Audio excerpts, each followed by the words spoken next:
Ассалаумағалейкум, қазақ елі, ат сүйер қауым.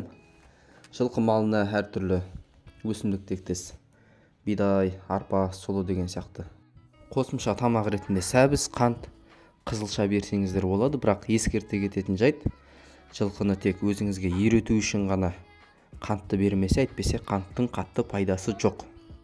Жылқы малы үшін сәбіз ең жеңіл тамақ болып саналады. Сәбізден қалдық шықпайды, 98% қорытылып кетеді. Құрамы А витаминіне толы, яғни өте мықты антиоксидант.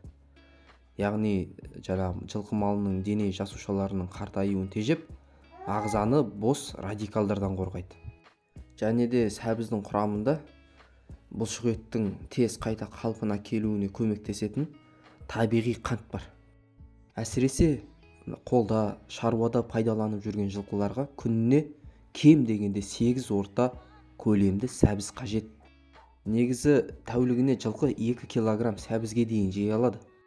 Сәбізді берер алдын оны өте мұқият жуып тазалау керек. Себебі көгерген, бұзылған жағдайда ішін кептіріп ауыртуы мүмкін.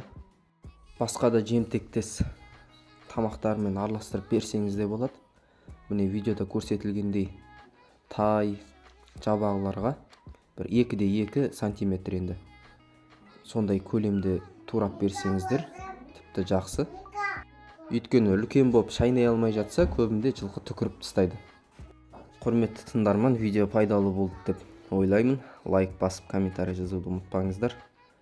Жылқыға мініңіздер, сәбіз беріңіздер.